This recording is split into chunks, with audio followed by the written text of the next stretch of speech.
धन्य धन्य सतगुरु सुखदास, महिमा कही न जाए। जो कुछ कहूँ तुम्हारी कृपा, मौतें कछु न बसाए। और व्यक्त रूप में प्रातः स्मरणीय अनंत श्री विभूषित परम पूज्यपाद सदगुरु महाराज की चरणों में कोटि कोटि नमन। मंचासीन पूज्य बाबागण, विशिष्ट गुरुजन, उपस्थित सत्संग प्रेमी महानुभावों, माताओं एवं बहनों, सभी के अंदर में बैठे हुए परमात्मा को कोटि कोटि नमन। अभी हम लोग रामचरितमानस सार सटिक प्रथम सोपान बाल कांड से सुन रहे थे।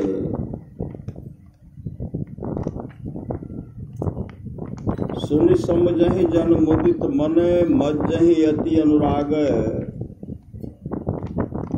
लाहि चारि फल अक्षत तनु, साधु समाज प्रिया।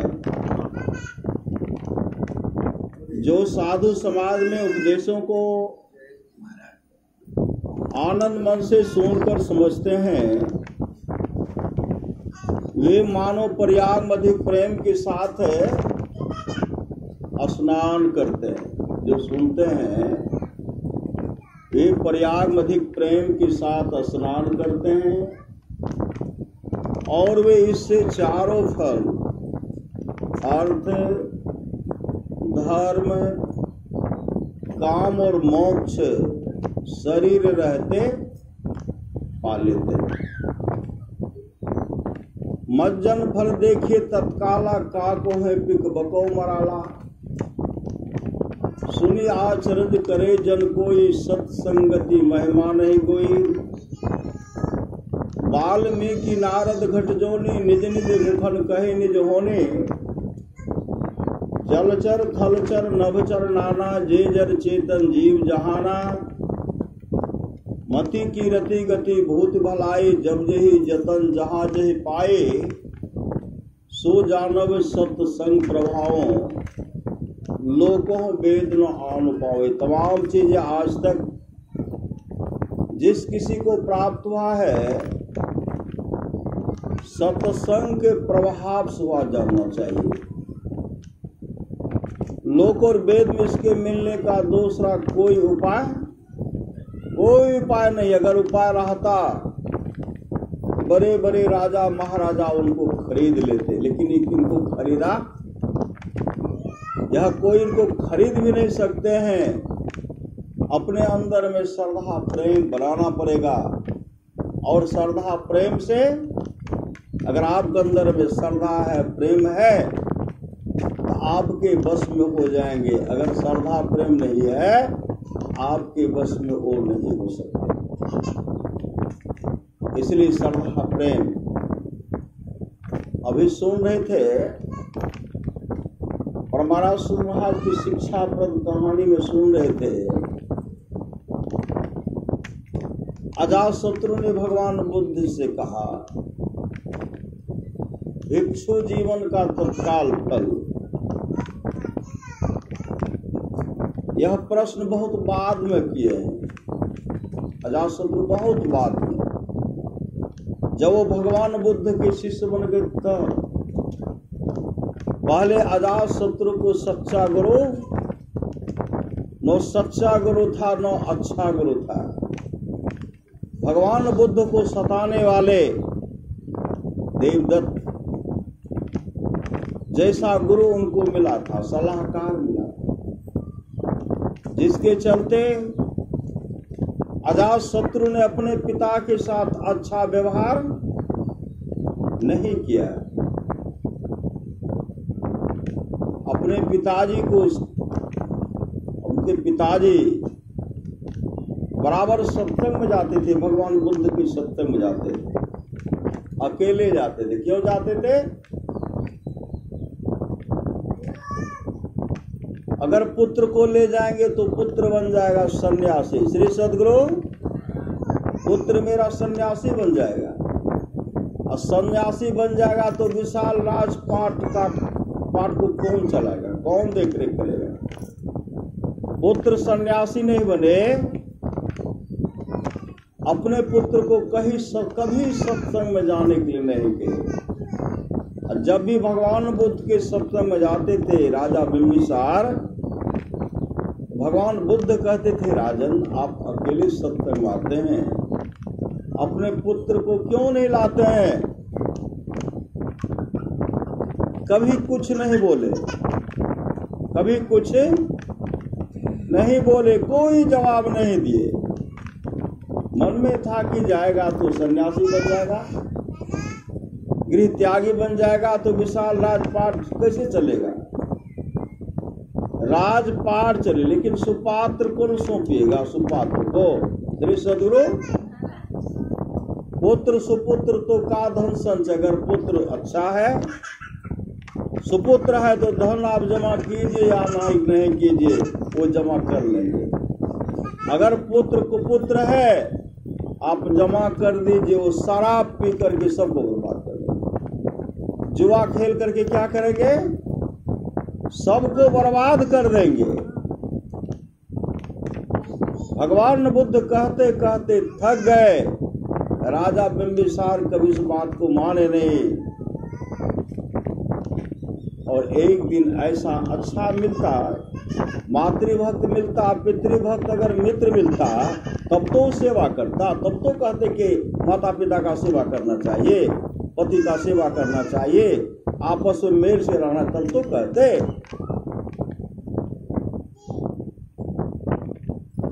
अजातशत्रु के मन में हुआ कि अब हम राजा बनेंगे। देवदत्त उनको सहयोग कर दे। देखते क्या हो, विलंब मत करो। मंत्री जी के कान में बात गई। मंत्री जी ने कहा, देखिए राजकुमार, अरे राजा कब है नहीं इसका कोई ठिकाना नहीं है। भावी राजा आप बनोगे, लेकिन पिताजी के साथ ऐसा व्यवहार नहीं करना।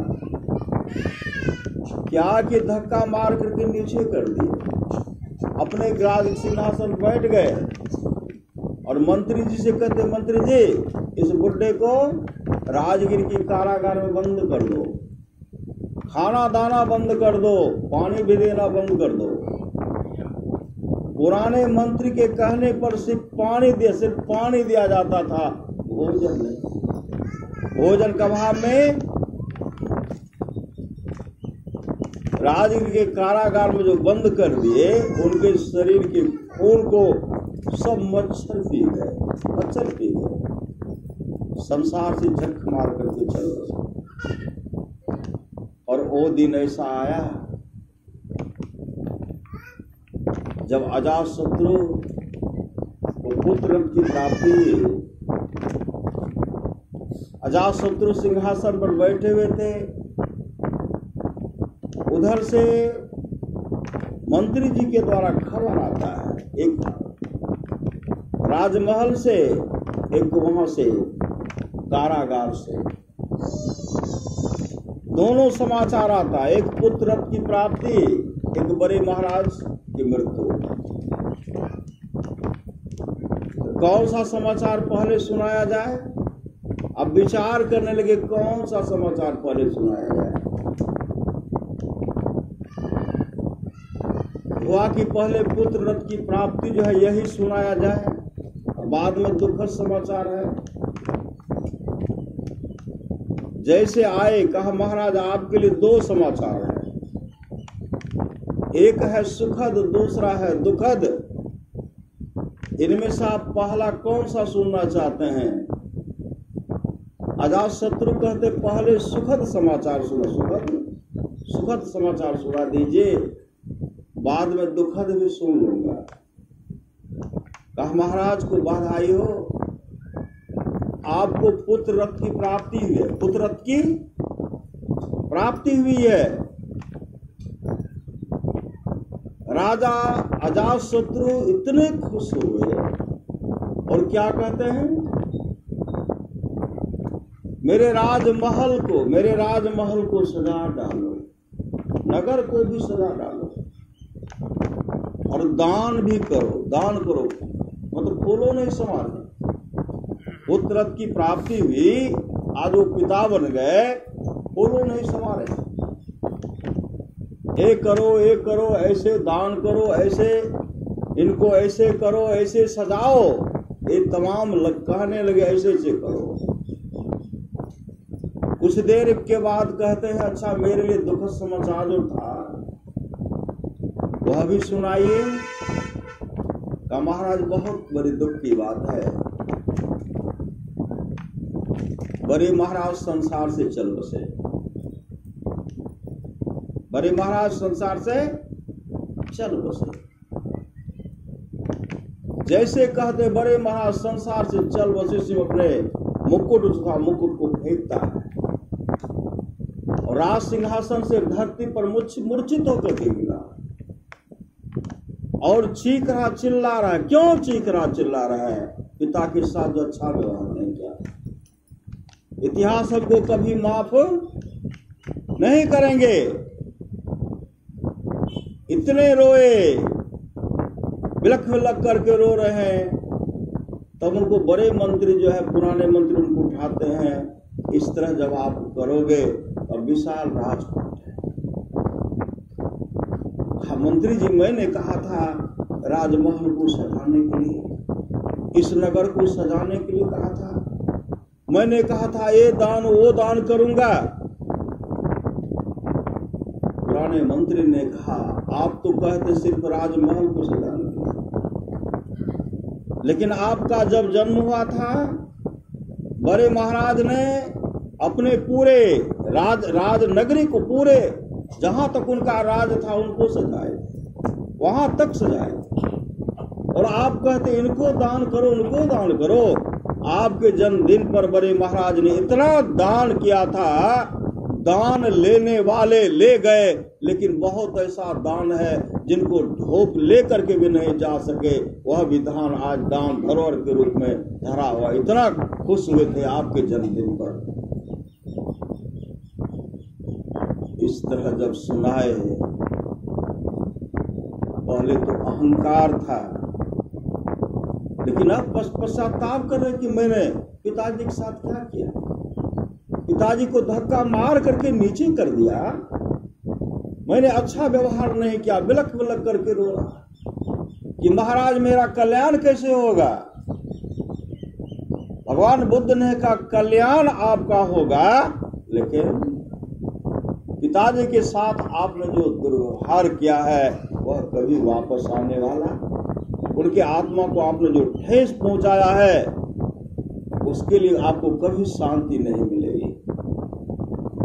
मैंने बड़े महाराज को, ऐ राजन, मैंने तुम्हारे पिताजी बड़े महाराज को कहा था कि महाराज आप अकेले सत्संग में आते हैं, अजातशत्रु को क्यों मिलाते हैं?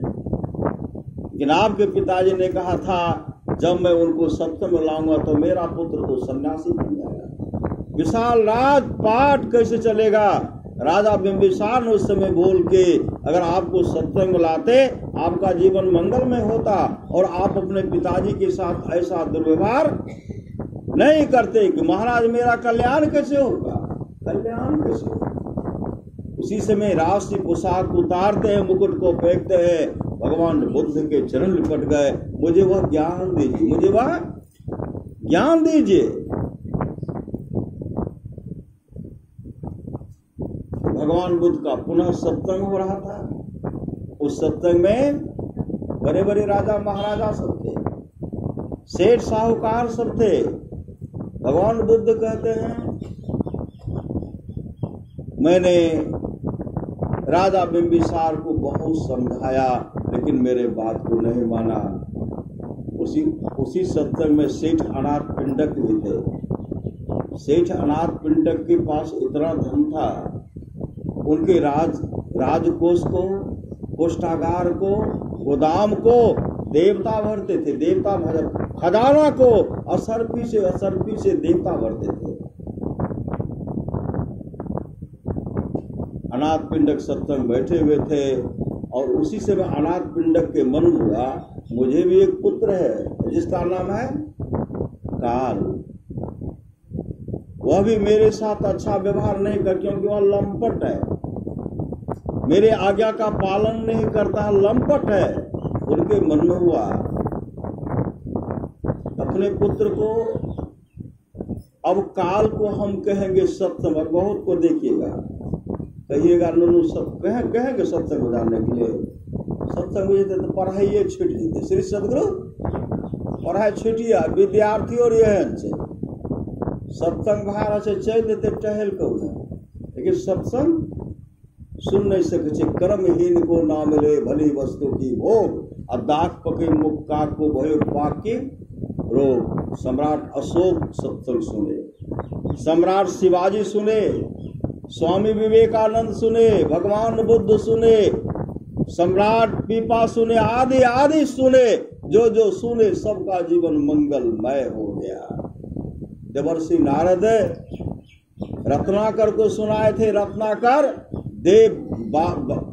देव ऋषि हो गए, वाल्मीकि भय ब्रह्म समाना। बोले सुनेंगे तब तो, जो जो सुने कल्याण चाहते तो सत्संग को सुनना पड़ेगा, जो सुनेंगे उसी का परम कल्याण होगा। 100 पीढ़ी का उद्धार होता जो सत्संग सुनते हैं। नरक में पड़ा प्राणी है उसका उद्धार हो जाता है सत्संग के सुनने से, लेकिन सुनेंगे तब तो। सेठ अनाथ पिंडक की मन में हुआ कि मुझे भी एक ही पुत्र है जिसका नाम है काल, मेरे साथ होगी अच्छा व्यवहार नहीं कर सकता। एक दिन एकाएक कहते काल भगवान बुद्ध का सत्संग हो रहा, तुम जाओ। काल क्या कहते, हमको सत्संग से कुछ लेना देना नहीं है। बोलिए दी श्री सदगुरु, हमको सत्संग से कुछ लेना देना नहीं है। कहा लेना देना नहीं है, लेकिन मेरा मन करता है कि आज तुम सत्संग में जाओ। कहा हम नहीं जाएंगे। सेठ अनाथ पिंडक कहते आज अगर तुम सत्संग में जाओगे तुमको 100 कारसापन देगी, 100 कारसापन। काल कहते आज हम सत्संग में जाएंगे तो 100 कारसापन दीजिएगा। कहा तब तो जाऊंगा। लालची था, 1 नंबर का लालची भी था। श्री सदगुरु लालची भी था। कहा जाऊंगा, पहले मेरा 100 कारसापन का गट्ठर अलग कर दीजिए। सामने में 100 कारसापन लिए, गट्ठर अलग करवाए और तब सत्संग में गए तो सबसे पीछे बैठे खुट्टा का सहारा लेकर के। और खुट्टा का सहारा जैसे लिए भगवान बुद्ध का प्रवचन हो रहा था, वो सो गए, गहरी नींद में सो गए। और कुछ देर के बाद नींद टूटी, उठ करके चलिए दिए। कभी सत्संग सुनते तब तो, कभी सत्संग तो सुने नहीं थे। चले गए दूसरे गांव, तीसरे गांव, कई गांव घूमते घूमते उस दिन वापस न आए। दूसरे दिन अपने घर आए। अब पिताजी काफी चिंता में पड़ गए, अभी तक मेरा पुत्र काल सत्संग से नहीं आया। सोच रहे थे तब तक आ गए। सेठ अनाथ पिंडक अपने पुत्र काल से कहते हैं, काल कल सत्संग में गया था। कहाँ पिताजी हम गए थे। का भगवान बुद्ध का क्या सब प्रवचन हुआ, प्रवचन सुनाओ। काल क्या कहते, आप सत्संग सुनने के लिए कहे थे। कहाँ आप सत्संग सुनने के लिए कहते तब तो सुनता और तब तो आपको सुनाता। आप तो कहा जाओ तो हम गए थे, खुट्टा का सहारा लिए, पीछे बैठे, नींद आ गई। नींद आने के बाद नींद टूटी, कई गांव घूमते घूमते भी आ रहे। सेठ अनाथ पिंडक कहते आज तुम फिर जाओ। अब नहीं जाएंगे। सेठ अनाथ पिंडक कहते आज अगर जाओगे तुमको 1000 कारसापन देंगे, 1000। काल कहते आज जाएंगे तो 1000 दीजिएगा। कहाँ का तब तो जाऊंगा। लालची था ना। 1000 कारसापन का गट्ठर अलग करवाए रखे, तब गए सत्संग में। जब जाने लगे, सेठ अनाथ पिंडक कहते आज तुमको 1000 कारसापन दे रहे हैं और दे दिए हैं। आज भगवान बुद्ध का जो प्रवचन होगा, जो प्रवचन होगा वह सुन करके सुनाना पड़ेगा। काल उस समय कहते हैं पिताजी आज हम सत्संग में सबसे पहले जाएंगे, सबसे आगे बैठेंगे और भगवान बुद्ध का जो प्रवचन होगा वह प्रवचन सुन करके आपको सुनाऊंगा, तो प्रवचन सुन करके सुनाऊंगा। सबसे पहले गए, आगे बैठे, एक टक आज भगवान बुद्ध को देख रहे, भगवान बुद्ध को एक टक देख रहे। जैसे प्रवचन प्रारंभ हुआ, शांत होकर के सत्संग का श्रवण किए। भगवान बुद्ध का प्रवचन हो रहा, सुनते सुनते काल को समाधि लग गई। समाधि, श्री सदगुरु काल को समाधि लग गई, काल को समाधि लग गए। जैसे काल को समाधि लग गई, वो तो समाधि में बैठे हुए हैं। प्रवचन समाप्त हो गया, भगवान बुद्ध अपने निवास में गए। काल तो सत्संग पंडाल में समाधि में बैठे। काफी विलंब हो गया, काफी लेट हो गया। भगवान बुद्ध ध्यान में बैठे हुए थे। अनाथ पिंडक के मन में आज तक, अभी तक मेरा पुत्र सत्संग से नहीं आया है, मेरे पुत्र काल को क्या होगा, इस तरह का जो चिंता कर रहे हैं। भगवान बुद्ध उनके मन की बात को जान गए। जब उनके मन की बात को जान गए, तो भगवान बुद्ध जब ध्यान करते देखते काल तो सत्संग पंडाल में बैठे हुए हैं, काल को तो समाधि लगी हुई है। तो भगवान बुद्ध वहां गए और काल के पेट को थपथपाते हुए कहते हैं, पुत्र काल उठो, तुम्हारा पिताजी तुम्हारा इंतजार कर रहे हैं। जैसे काल आंख खोलते हैं, सामने वो सदगुरु खड़े थे और उनके चरण में लिपट गए। बुद्ध मंगलमय संत समाजो, जो जग जंगम तीरथ राज, उनके चरण में लिपट गए और भगवान बुद्ध उनको उठाए, पीठ पर हाथ देते हुए लेकर के चल दिए। कहाँ? सेठ अनाथ पिंडक के वहां जब गए, सेठ अनाथ पिंडक उनके सेवा भाव में लग गए। भोजन बनकर के तैयार, एक ही जगह बैठ करके बैठाए दोनों को और दोनों भोजन खा रहे हैं। और सेठ अनाथ पिंडक अपने पुत्र काल को देख रहे, रहा नहीं गया। जब रहा नहीं गया, सेठ अनाथ पिंडक भगवान बुद्ध से कहते, बनते कल तो जब तक कार सा पन लिया नहीं तब तक सत्संग में गया नहीं। आज 1000 का गट्ठा रखा हुआ, लेना तो दूर रहा, आज देखता तक भी नहीं है। लेना तो दूर रहा, देखता तक भी नहीं है। नहीं तो घर आता, कुछ न कुछ इधर चुराता था, कुछ उधर छिपा करके रखता था। आज लेना तो दूर रहा, देखता तक भी नहीं है। भंते मेरे पुत्र काल को क्या हो गया, किनकी आंखें लग गई, किनकी नजर लग गई, मेरे पुत्र काल को ठीक कर दीजिए। उस समय भगवान बुद्ध कहते, शेर जी आज आपके पुत्र काल को किसी की आंखें नहीं लगी है, किसी की नजर नहीं लगी है। आज आपके पुत्र काल को उस सुख की प्राप्ति हो गई है जिस सुख के सामने तीनों लोक की संपदा जो है तुच्छ है, तुच्छ है, तुच्छ। आपके पुत्र काल को सम्राट के पद से भी आगे का सुख। इस सम्राट के सामने बड़े बड़े राजा जो हैं अपना मुकुट रखते, सम्राट के चरणों में रखते। इतिहास को पढ़िए। सम्राट के पद से भी आगे का सुख, इंद्रलोक के सुख से भी आगे का सुख, ब्रह्मलोक के सुख से भी आगे का सुख आपके पुत्र काल को प्राप्त हो गया।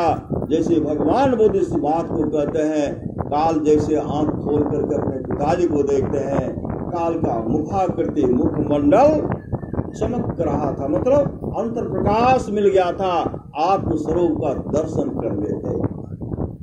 पर महाराज सुराज कहते, नित्य प्रति सत्संग कर ले प्यारा, तेरा कार सरे सारा, सार कार्य को निर्णय करके धर चेतन धारा, धर चेतन धारा, पिंड के पारा दसम द्वारे का, ज्योति जग जावे अति सुख पावे। शब्द सहारे का लख बिंदु नाथ तह त्रय बंदे के, सुनो सुनो में ही ब्रह्मराद का धरो सहारा। आपन तने में ही निज तन में खो सज्जन, बाहर न खोजना अपने ही घट में हरि है, अपने में खोजना। आज जो है भगवान गणेश देवताओं में श्रेष्ठ क्यों हुए? कार्तिक जी चले विश्व का परिक्रम भ्रमण करने नहीं गए और सब जा रहे। गणेश जी क्या किए? माता पिता का परिक्रमा करके सिंहासन पर बैठ गए। उनके नजर में माता पिता ही सर्वोपरि, और सबके अंदर में भगवान विष्णु, भगवान राम और वशिष्ठ जी का संवाद है, जो वाणी विचार के द्वारा अपने पिताजी को प्रसन्न कर लेते हैं। अगर पिताजी खुश हो गए, ब्रह्मा विष्णु महेश खुश हो जाते हैं। जो वाणी विचार के द्वारा अपने माँ को प्रसन्न कर लेते हैं, लक्ष्मी सरस्वती पार्वती जी खुश हो जाती हैं। जो भाई भाई प्रेम से रहते हैं, तमाम देवता खुश हो जाते हैं। जो गोतनी गोतनी प्रेम से रह रही हैं, तमाम देवियां खुश हो जाती हैं। जो गुरु को प्रसन्न कर लेते हैं, विश्व ब्रह्मांड में जितने ऋषि मुनि हैं सब खुश हो जाते हैं। कहीं जाने की आवश्यकता नहीं है। इसलिए आपस में मेल से रहिए, सत्संग और ध्यानित कीजिए, संलग्नता के साथ कीजिए, इहलोक परलोक मंगल होगा। आज जो हम लोग सत्संग कर रहे हैं, भूषण बाबू को सुपौत्री कहा जाए, पोती श्री सदगुरु निर्मला जी को पोती,